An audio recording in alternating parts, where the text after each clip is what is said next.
Ok Guillaume, donc après avoir abordé donc ces trois concepts d'espèces, de vie et de sélection naturelle, je voulais aborder avec toi comment dirais-je,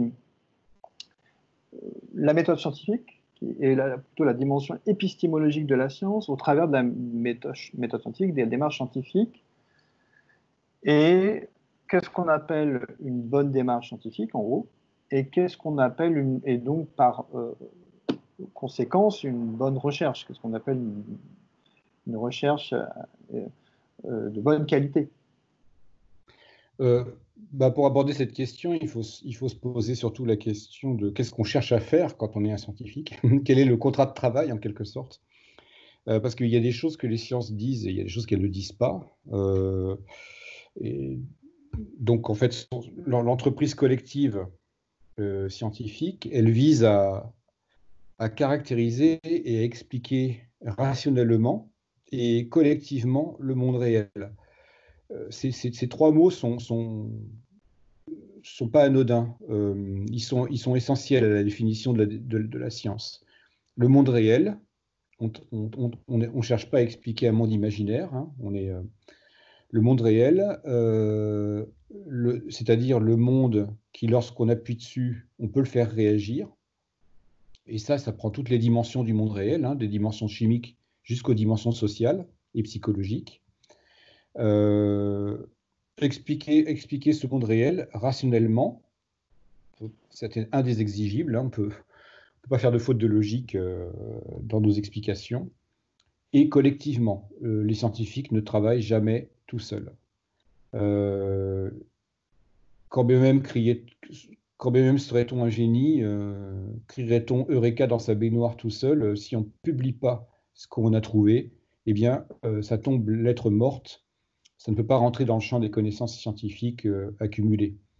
Il faut ouvrir ce par quoi on a réfléchi, il faut ouvrir ce qu'on a trouvé à la mise à l'épreuve par autrui. La science n'est jamais l'idée d'un seul homme. Tant qu'elle n'est pas mise à l'épreuve par autrui, par un alter ego, en quelque sorte, eh bien, ça restera lettre morte. Ce qui se stabilise en science, c'est précisément un processus collectif de validation des savoirs à travers la mise à l'épreuve par les uns et par les autres de ce qui a été trouvé. Cette mise à l'épreuve, elle implique de ne pas confondre la critique des idées et la critique des personnes. C'est capital, ça. On ne l'attend pas qu'en science, mais en science, c'est requis. Euh, dans un congrès scientifique, ce dont il est question dans une controverse, la controverse scientifique, c'est la marche normale hein, du travail du scientifique. On a une équipe et une autre, deux résultats différents au sujet d'une même question. Eh bien, il faut que nous discutions pour nous mettre d'accord sur est-ce que l'un s'est trompé ou est-ce que c'est l'autre, ou est-ce que les deux d'ailleurs se sont trompés, pourquoi pas. Enfin, on est obligé de, comment dire, trier le grain de livret et arriver à se mettre d'accord, arriver à un consensus sur l'interprétation d'un résultat ou d'un phénomène. Cette discussion-là, la controverse, elle porte vraiment sur le contenu des idées et pas sur les personnes qui sont en controverse. C'est assez trivial à dire, mais ce n'est pas propre à la science. Hein. Dans une démocratie parlementaire, par exemple, au Parlement, c'est pareil, on est censé défendre des idées et critiquer des idées, et pas spécialement des personnes. Après, les humains sont faillibles. Ça, là, c'est la ligne de conduite hein, que j'indique, mais sachant très bien que les humains sont faillibles et qu'on peut toujours trouver des gens qui dérapent, bien sûr. Là-dessus, il n'y a pas de souci. Voilà pour la démarche scientifique, enfin, le but qu'elle vise, hein. Et pour arriver à ce but, eh bien, il y a six attendus, il y a six propriétés. J'ai envie de dire, si l'une de ces six propriétés de la démarche n'est pas respectée, on ne peut pas être en science. Ce sont six exigibles, absolus. Quand je dis absolu, j'entends par là que si l'un des six tombe, on n'est pas dans une démarche scientifique, comment dire, qui mériterait ce nom-là, quoi. On est à côté de la plaque. La première des démarches, c'est cette idée que nous sommes, alors, ce que j'indique là, ce sont des attendus cognitifs, c'est-à-dire que c'est comme une espèce de règle du jeu. Vous pourrez toujours trouver des gens qui ne respectent pas la règle du jeu, mais dans ce cas-là, précisément, ils se font corriger, en fait. Donc, si on les corrige, c'est bien qu'il y a un attendu derrière. Hein. Euh, Premièrement, on rentre dans une démarche scientifique en se posant honnêtement une question sur le monde. C'est-à-dire que on n'arrive pas dans un laboratoire ou dans une démarche scientifique en étant déjà convaincu de la réponse qui va advenir.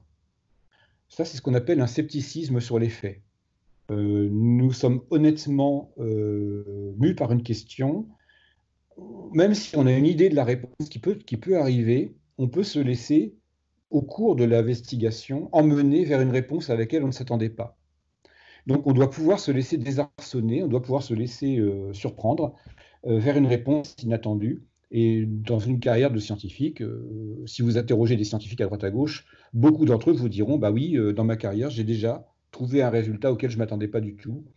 Et en secouant le truc pour vérifier que c'est bien solide, bah si, il a bien fallu admettre que ce résultat-là, inattendu, était celui qui s'imposait, pas seulement à moi, mais à d'autres aussi qui ont mené la même investigation.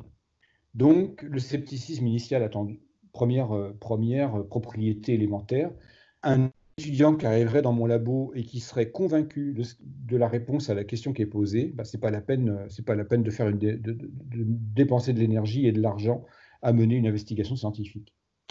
C'est tout bête, ça tombe sous le sens, mais il y a des manipulations qui, si on n'y regarde pas de près, bah, s'affichent comme scientifiques alors qu'elles n'observent pas ce principe. La science créationniste américaine de la fin des années 60 invente ce qu'on appelle la creationist science, la science créationniste, dont le programme est de prouver scientifiquement le contenu littéral de la Genèse biblique. Et pour un scientifique, ça ne peut être que risible. Parce que si le contenu littéral de la Genèse biblique est considéré comme un texte sacré, il n'est pas question de prouver autre chose que ce qui est écrit dans la Genèse. Et ces gens-là proposent de l'expliquer scientifiquement. Il n'y a pas droit à un autre résultat que celui qui est écrit. Donc c'est absurde, c'est pas la peine de commencer à faire des sciences. Et là, on voit bien que en fait, c'est le vernis de la science qui est instrumentalisé pour faire passer la vérité de la Genèse biblique comme scientifiquement prouvée. Deuxième propriété élémentaire, un réalisme de principe. C'est-à-dire que les choses qui sont là dehors et que je suis censé expliquer existent indépendamment de moi. C'est un pari que je fais. C'est que ma plus grande espérance, c'est de trouver un collègue à l'étranger à qui je n'ai jamais parlé, qui va pouvoir trouver le même résultat que moi. Ma récompense de scientifique, c'est quand une autre équipe corrobore ce que j'ai trouvé. Et quand je fais mon compte-rendu d'expérience dans un article, eh bien, j'écris pour les autres. Les autres, j'espère qu'ils vont mettre à l'épreuve ce que j'ai écrit. Et ma récompense, ça serait éventuellement qu'ils trouvent la même chose. C'est bien que je parie que le monde qui est là dehors va réagir face aux autres comme il a réagi face à moi. Il y a donc une forme de réalisme de principe. Le monde qui est là dehors existe. Son existence matérielle, elle est indépendante des concepts que moi, je vais poser dessus. Voilà. Troisième propriété, cette partie du réel sur laquelle j'agis et qui réagit, si ça réagit, c'est que c'est doté d'énergie. Et par définition, ce qui est doté d'énergie est ce qu'on appelle la matière. Ça veut dire que dans le monde réel, la science parie que dans le monde réel, il y a au moins de la matière. S'il y a autre chose, on ne sait pas, mais ce dont on sait s'emparer empiriquement et expérimentalement, c'est matière ou propriété émergente de la matière. Quand je dis propriété émergente de la matière, j'entends par là des manifestations qui sont complexes, mais qui ne se réduiraient pas, qui ne se laisseraient pas nécessairement réduire à des sommes d'actions des molécules entre elles. Il y a beaucoup d'étages entre les deux. Un état mental, par exemple, un état mental est une émergence de la matière. Lorsque je dis ça, je dis simplement que l'état mental dépend de l'état matériel de votre cerveau. Ça oui. Si je bois un litre d'alcool, sachant que l'éthanol est un cytotoxique ou un neurotoxique, ben, je vais changer mon état mental. Donc il est évident que mon état mental dépend de l'état chimique de mon cerveau. Néanmoins, je ne peux pas réduire l'explication que j'ai d'un état mental particulier à une somme d'actions entre molécules constitutives de mon cerveau. Il y a donc un réductionnisme constitutif qui est légitime. Mon cerveau dépend, enfin l'état mental que je manifeste dépend de l'état de mon cerveau, mais ça ne légitime pas un réductionnisme explicatif qui consisterait à dire que je peux expliquer, je suis en mesure d'expliquer l'état mental actuel par une somme d'interactions de molécules dont je dispose. Entre les deux, il y a l'émergence. Le tout est plus que la somme, ma capacité à expliquer le tout nécessite plus que la somme des explications des parties constituantes.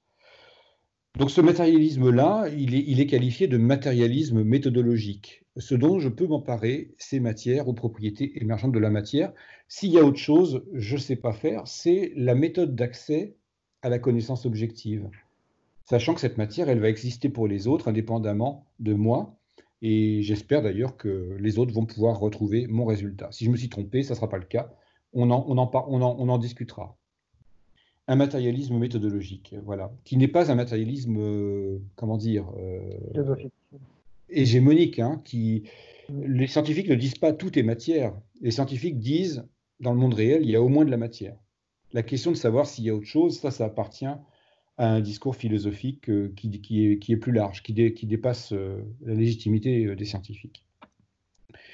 Quatrième propriété élémentaire, la rationalité humaine. Je ne peux pas faire de faute de logique dans mon travail.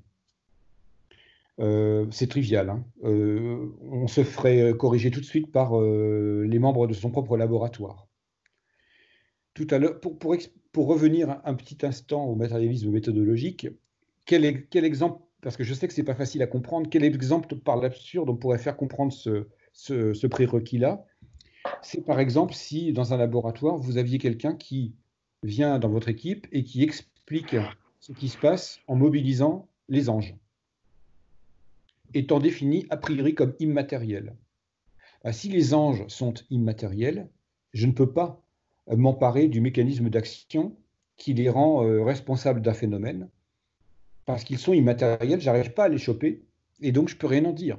Donc les anges sont impropres à une démarche scientifique. Ils peuvent être marrants dans une approche onirique du réel, ils peuvent être marrants dans une approche littéraire, ils peuvent être marrants dans une approche poétique, mais dans une démarche scientifique, les anges ne me servent à rien, je ne peux rien faire avec, parce qu'ils sont conçus a priori comme immatériels. Ça, c'était juste un petit exemple par l'absurde pour dire que finalement, ce matérialisme scientifique, il est relativement humble. Il spécifie les conditions de travail, c'est tout. Cinquième propriété, en science, on n'est pas censé aller faire ses courses dans les données qui nous arrangent. Ça, c'est quand même important à pointer, surtout aujourd'hui. Peut-être qu'il y a 10 ou 15 ans, je ne l'aurais pas précisé ça.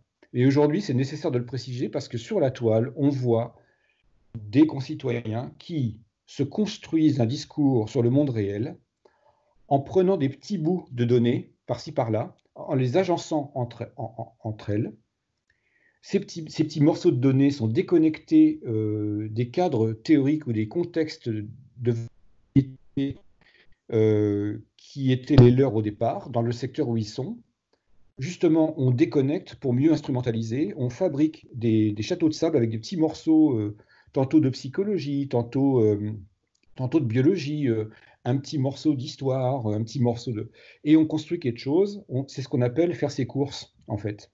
On va récupérer ce qui nous arrange. Et ça, en science, si vous faites ça, vous vous faites salement sabrer par vos pairs. Vous n'êtes pas supposé aller trier les données et aller chercher celles qui vont dans le sens de ce que vous voulez trouver, si tant est que vous ayez un sens si tant est que vous ayez un résultat déjà en tête. Il faut être, on va dire, il y a une exigence de prise en compte de toutes les données pertinentes, disponibles au regard de la question posée. Si ça, vous ne le faites pas, vos collègues vont les reviewers, hein, c'est-à-dire les pairs, vos collègues qui évaluent votre article pour la publication, ils vont faire refuser la publication de votre article s'ils s'aperçoivent qu'il y a des données importantes qui n'ont pas été prises en compte dans votre démarche.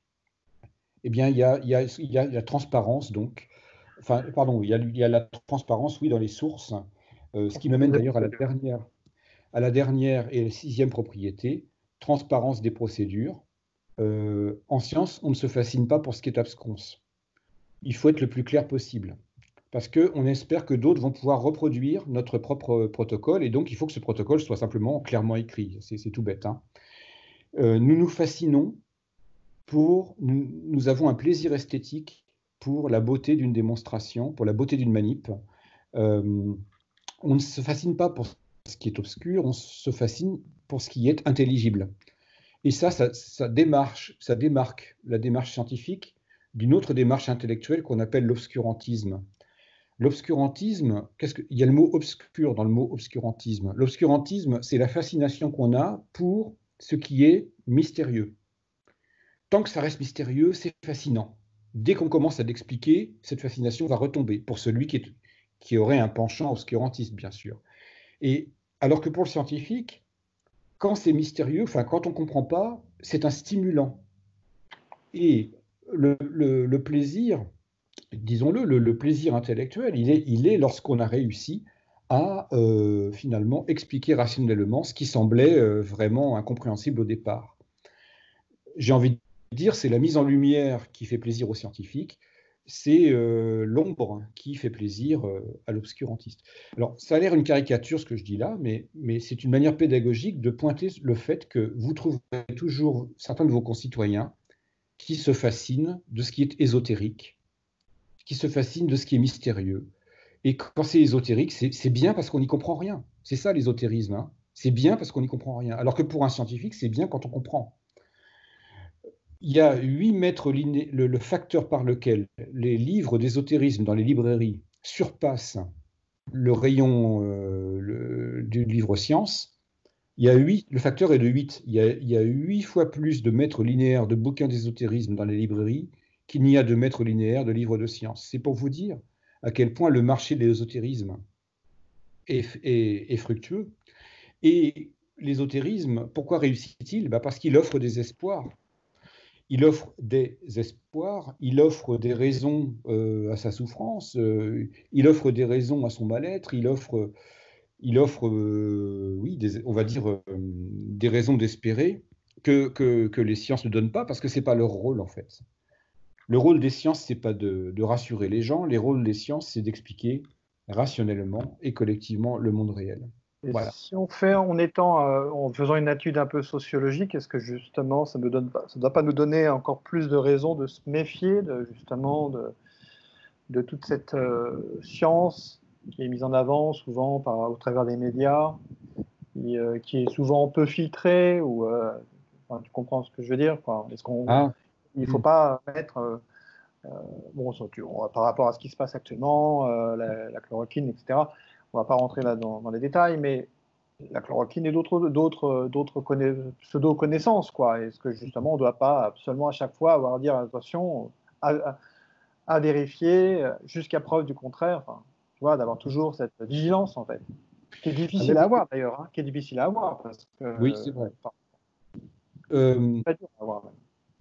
Il fut une époque où, moi, quand j'ai commencé ma carrière, on avait souvent le temps. J'ai commencé ma carrière avant le web. Et on avait le temps de stabiliser une controverse avant d'en rendre le résultat dans la presse. Aujourd'hui, la vitesse électronique est telle, la vitesse de la communication et de l'information sont telles que on n'attend pas qu'une controverse se stabilise pour qu'elle soit déjà dans le domaine public. Ce qui fait qu'on a des intervenants, on a des parties prenantes de controverses qui ne sont pas des gens du métier, qui ne sont pas des gens qu'on paye pour garantir la fiabilité d'un contenu de connaissance. Ajoutons à cela la suspicion qu'ont certains de nos concitoyens d'être face à des scientifiques dont la démarche serait corrompue par des financeurs, qui auraient intérêt à ce que certains résultats sortent et pas d'autres.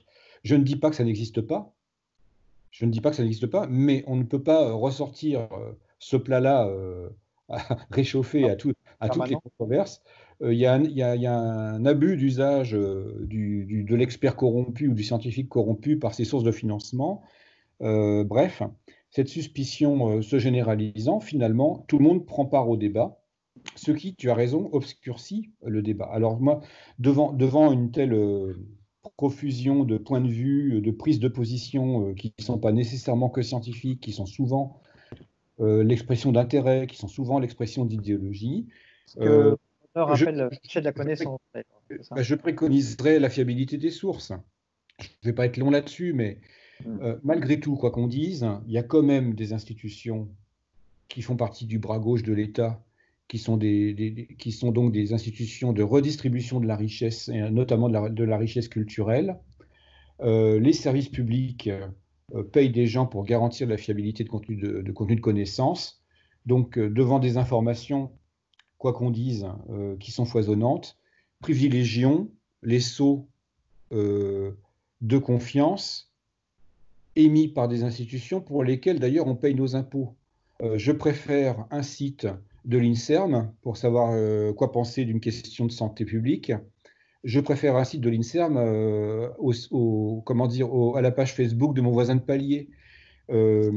C'est à ça que servent les diplômes. Je préfère le site du CNRS, je préfère le site du muséum, plutôt que ce que pense quelqu'un que j'aime bien, Un blogueur.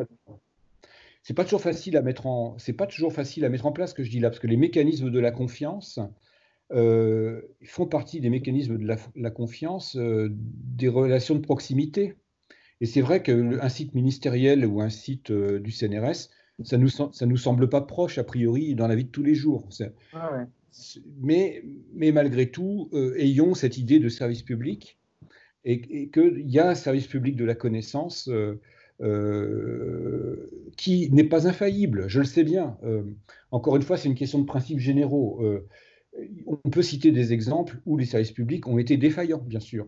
Tout le monde nous ressort tout le temps, et c'est vrai, la fameuse affaire du nuage de Tchernobyl, où les services publics nous ont dit « Ne vous inquiétez pas, le nuage n'a pas passé les frontières », alors qu'il était déjà sur nous. Bon, il est évidemment des circonstances dans lesquelles c'est faillible. Néanmoins, je pense, en tant que citoyen, que je risque moins, malgré tout, en moyenne, je risque moins à faire confiance à un site du service public redistributeur de richesse que dans ce que pensent mes amis sur une question technoscientifique complexe. Et d'ailleurs, ce matin, j'ai lu un article comme quoi la France est le pays qui présente le plus de scepticisme par rapport à la science, en général, globalement. Je t'enverrai l'étude. Oui, j'ai vu un papier passer là-dessus. Alors, c'est complexe comme question parce que… Oui, j'essaie de résumer, là, c'est un peu trop condensé. Ce dont les Français semblent se méfier… Ils ne se méfient pas par exemple, des scientifiques eux-mêmes, mais ils se méfient du gouvernement, enfin, il y a différents… C'est ça, c'est-à-dire que ce dont les Français ont tendance à se méfier, ce n'est pas des scientifiques eux-mêmes qui gardent plutôt une image positive. Ouais. C'est le complexe technoscientifique où c'est la façon dont les scientifiques pourraient être influencés par des interventions économiques ou idéologiques. Oui, d'accord. C'est ça. Et dernière chose, une petite remarque, et puis après on arrête et on va arrêter. Justement, tu parlais de la question du temps, justement. Est-ce qu'on n'est pas dans une époque où on parlait tout à l'heure hors caméra, on parlait de la question des biais cognitifs et de l'effet du temps, l'effet contextuel du temps, justement, qui biaise beaucoup plus, qui a tendance à biaiser beaucoup plus notre vision et à nous amener à plus tomber dans un ultra-scepticisme, peut-être, justement. Tu vois, en fait, est-ce que cet effet contextuel du temps n'est pas plus important qu'à une époque, il y a 20 ans, ou il y a 30 ans, quand il n'y avait pas Internet, etc. Est-ce que justement… oui. D'accord, le temps qui s'accélère, c'est ça? Oui, voilà. Ouais. La diffusion de la connaissance, l'absence de temps qu'on met à lire, à critiquer, à réviser. Et puis le fait qu'à chaque fois, ça tombe toujours dans le domaine public, avant même d'être publié parfois. Oui. Voilà. L'affaire Serralini, par exemple, est un très bon exemple. L'affaire Serralini, par exemple. Oui. Je ne suis pas sûr d'avoir bien saisi le sens de la question, mais… Oui, j'étais un peu confus. Mais il y a cette accélération du temps numérique Ouais, ne joue pas dans la pour la faveur. connaissance. C'est-à-dire que on a trop confondu information et connaissance. L'information, c'est quelque chose qui coule d'un émetteur à un récepteur et qui change l'état du récepteur. L'information brute, elle ne constitue pas des connaissances. L'information ne constitue même pas des savoirs. L'information, c'est juste c'est le flux qui va passer d'un émetteur à un récepteur. Pour que des informations deviennent des savoirs, il faut qu'elles aient été corroborées par des observateurs indépendants que sont les scientifiques. Et puis, pour que ces savoirs cumulés deviennent des connaissances, il faut que cette corroboration ait fait l'objet d'un consensus tellement vaste qu'il passe dans les textbooks, j'ai envie de dire scolaires, quoi. L'information n'est pas la connaissance. Vous avez besoin d'une théorie générale qui articule les savoirs entre eux, les informations entre elles, les hypothèses entre elles aussi. Une théorie générale qui fait que vous êtes capable de faire des liens entre des savoirs modulaires ou des informations modulaires, savoir faire les liens entre elles qui font qu'on comprend le monde qui nous entoure. L'accélération du temps numérique nous noie dans les informations, mais ces informations n'étant pas reliées entre elles, on a une vision chaotique et assez confuse d'un phénomène. Et il faut du temps pour que des informations se constituent, se relient entre elles, pour que des savoirs même se relient entre eux et qu'on puisse acquérir en tant qu'individu de véritables connaissances, c'est-à-dire des savoirs éclairés par des cadres théoriques qui leur donnent sens et qui nous permettent d'ailleurs de faire des prédictions sur ce qui pourrait se passer. Voilà, il y a le temps de la connaissance et le temps de la diffusion de l'information. C'est ça. Ouais. Très bien, ok. Merci voilà. Guillaume, super intéressant comme d'habitude. À bientôt. Au revoir.